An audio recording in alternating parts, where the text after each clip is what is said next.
Assalamualaikum warahmatullahi wabarakatuh. Alhamdulillah, salatu wassalamu ala rasulillah amma ba'd.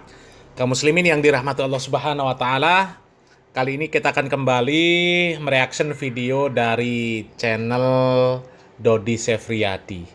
Sebenarnya video yang direaction oleh channel Dodi Sefriadi ini ya kami sudah tahu sejak lumayan lama lah kaum muslimin ya. Dan sepertinya ya memang kami tidak salah lihat lah kaum muslimin ya. Memang kami pernah melihat video ini dan dulu kami tidak tertarik untuk mereaction.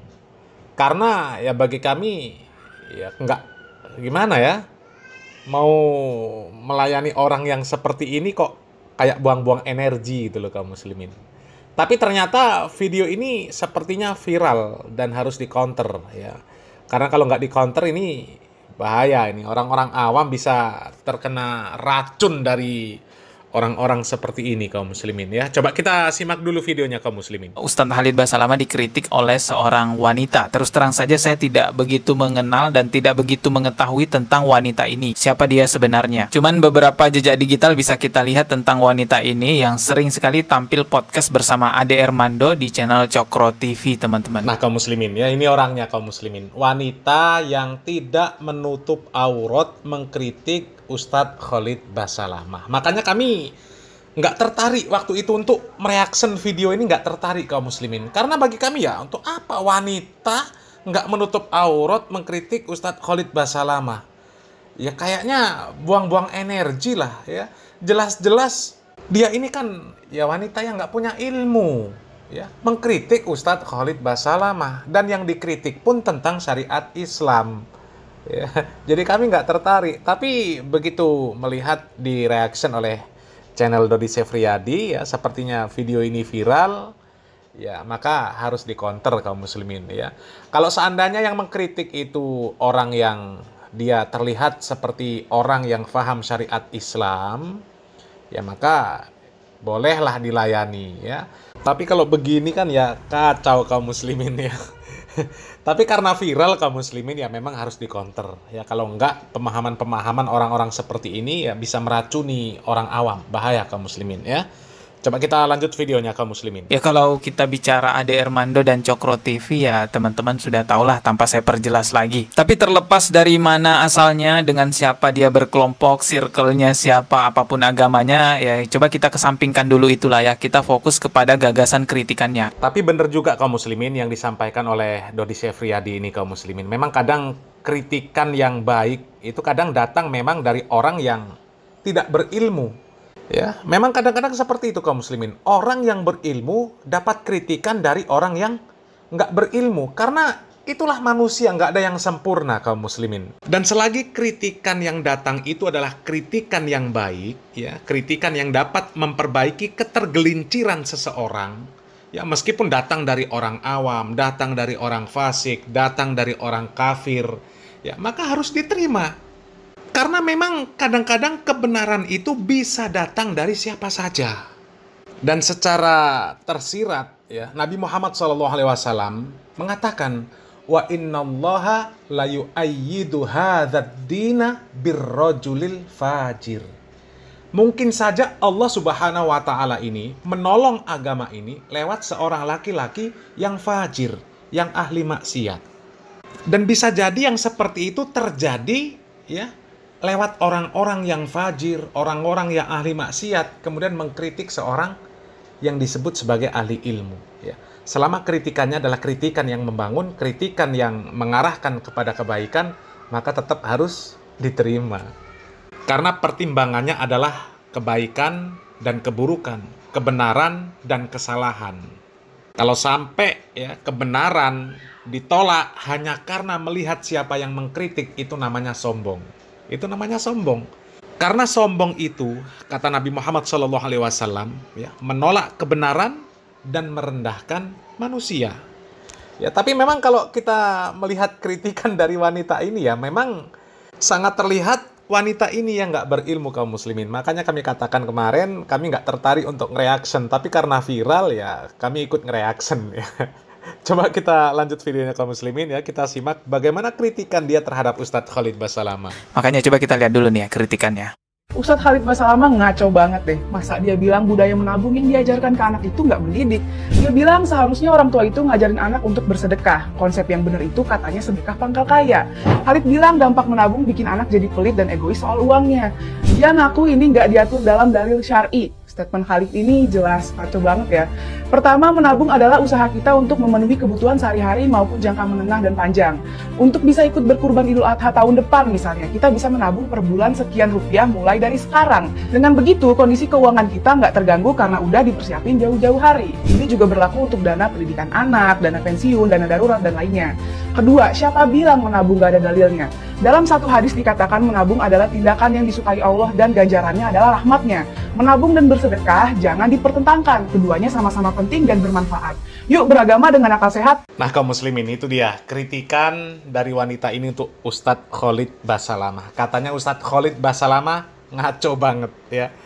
Tapi kaum muslimin, sebelum kita menanggapi ya, coba kita simak dulu bagaimana tanggapan dari Dodi Syefriadi ini kaum muslimin. Oh, itu ya kritikannya tentang konsep menabung. Setelah saya cari-cari video Ustadz Khalid Basalamah tentang menabung dan sedekah, saya menemukan video ini nih. Coba kita simak dulu ya videonya. Infak, sedekah. Harus kita ubah nih satu kaidah kapitalis yang mengatakan menabung pangkal kaya. Maaf teman-teman yang suka nabung nih. Bukan saya larang nabung, bukan. Tapi dengar tuh, bukan saya larang nabung, bukan kata Ustadz Khalid. bukan saya larang nabung, bukan. Tapi dalam Islam bukan menabung pangkal kaya, tapi sedekah pangkal kaya. Nggak bisa ketemu antara nabung dengan sedekah, nggak bisa ketemu nih. Susah ketemunya. Karena sedekah disuruh keluarin, ini nabung disuruh simpan, gitu kan? Nggak bakal ketemu. Dalam Islam makin sering kita keluarkan di jalan Allah, makin terbuka tuh rezeki. Ya, ini dalilnya banyak. Di antaranya hadis Bukhari, hadis Qudsi, di mana Allah Subhanahu wa taala berfirman, kata Nabi SAW, Allah berfirman, "Ya bna Adam, anfik alaih." Wahai anak Adam, berinfak dulu di jalanku, aku baru berinfak padamu. Makin bagus yang kita kasih, ya, makin sempurna balasan dari Allah.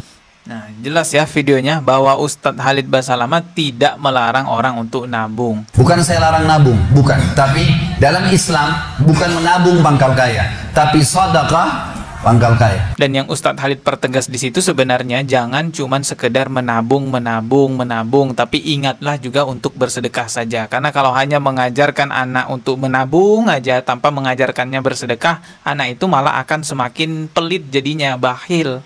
Nggak mau kasih orang, bakhil, pelit. Islam larang itu. Tapi ajar dia, kasih uang untuk pergi sekolah. Nah, nanti kalau ada surau, kasih ya. Ada temanmu miskin, kasih ya. Ajar sedekah dari awal. Memang begitu Islam ajarkan. Sedekah ini pangkal kaya. Selalu saja bersedekah. Memang sudah begitu ajaran agama kita, gitu kan? Maka kita harus paham, Islam datang dengan agama yang benar. Suruh bergerak, suruh berbagi. Bahkan makin banyak kita sedekah, maka makin besar juga respon yang akan kita dapatkan.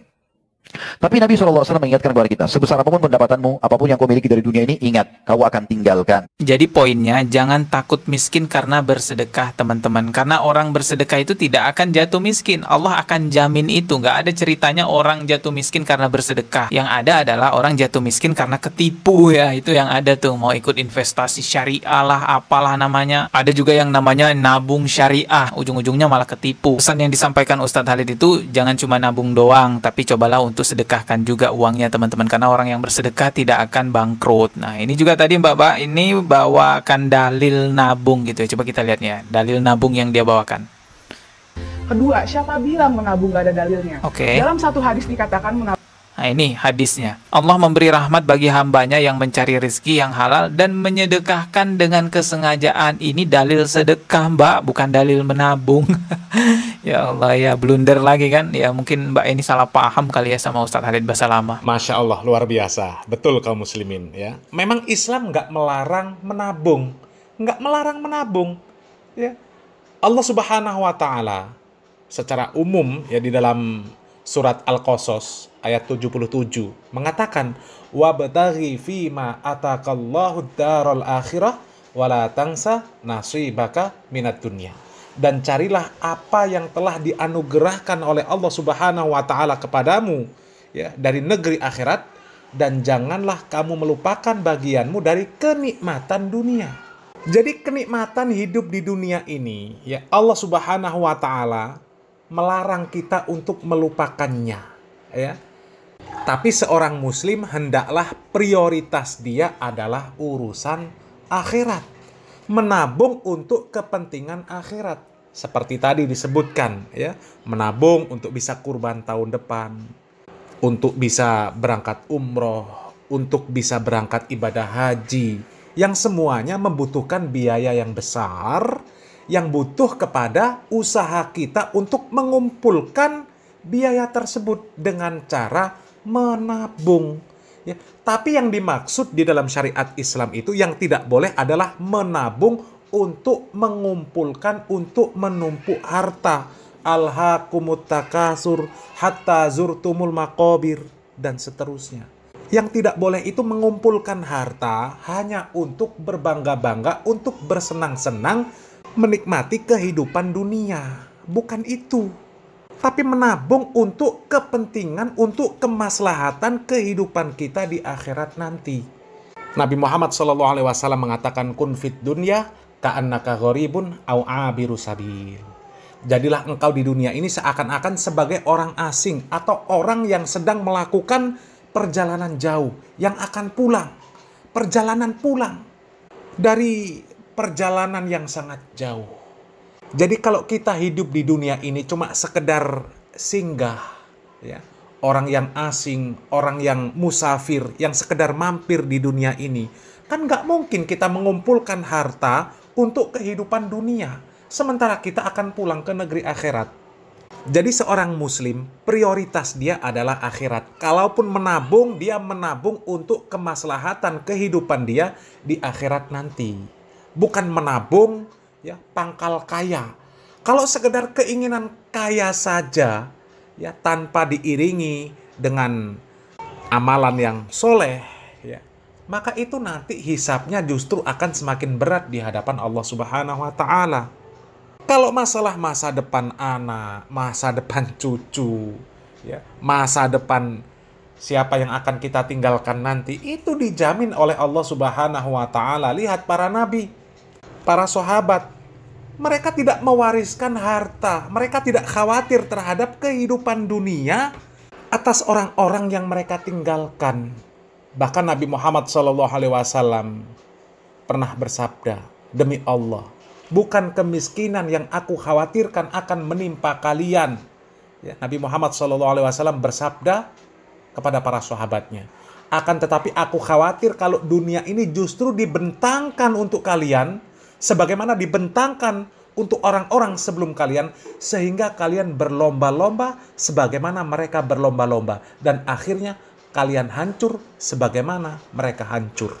Kemudian Allah Subhanahu wa Ta'ala di dalam surat Al-Baqarah ayat 133, di mana Allah Subhanahu wa Ta'ala mengatakan, am kuntum syuhada'a idh hadara ya'qubal mautu idh qala li banihi ma ta'buduna min ba'di qalu na'budu ilahaka wa ilaha abaika Ibrahim wa Ismaila wa Ishaq ilaha wahida wa nahnu lahu muslimun. Adakah kamu hadir ketika Yakub kedatangan tanda-tanda maut, ketika ia berkata kepada anaknya, apa yang kamu sembah sepeninggalku? Mereka menjawab, kami akan menyembah Tuhanmu dan Tuhan nenek moyangmu, Ibrahim, Ismail, Ishak, yaitu Tuhan yang Maha Esa, dan kami hanya tunduk patuh kepadanya. Yang dikhawatirkan bukan makan apa kamu sepeninggal bapakmu. Enggak. Apa yang kamu punya dari dunia ini sepeninggal bapakmu? Enggak. Ya.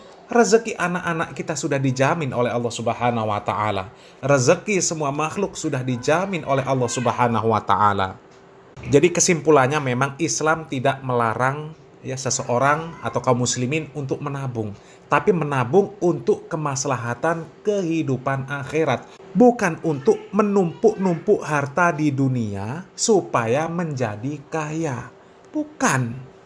Dan memang rata-rata kalau orang menabung, prinsipnya supaya menjadi kaya, rata-rata menjadi pelit. Benar yang disampaikan oleh Ustadz Khalid Basalamah. Ya. Karena apa? Kadang-kadang orang kalau menabung sekedar ingin kaya, kadang-kadang dengan diri sendiri pun pelit, apalagi dengan orang lain. Dan memang biasanya seperti itu. Biasanya seperti itu kaum muslimin. Dan memang harus kita tanamkan keyakinan di dalam hati kita bahwa harta yang kita infakkan itu akan dilipat gandakan oleh Allah Subhanahu wa taala.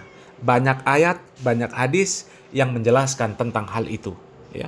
Dan jelas ya, prioritas kehidupan seorang muslim adalah akhirat.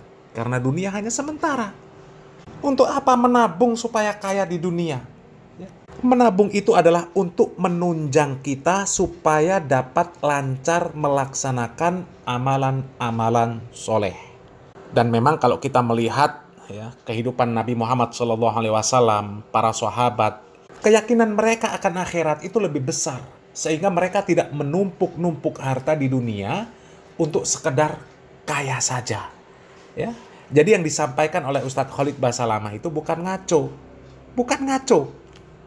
Hanya kitanya saja yang kadang-kadang ya belum siap untuk melaksanakan apa yang sudah dicontohkan oleh Nabi Muhammad SAW dan juga para sahabat. Ya. Kalau kitanya yang belum siap, ya, maka jangan syariatnya yang dicela.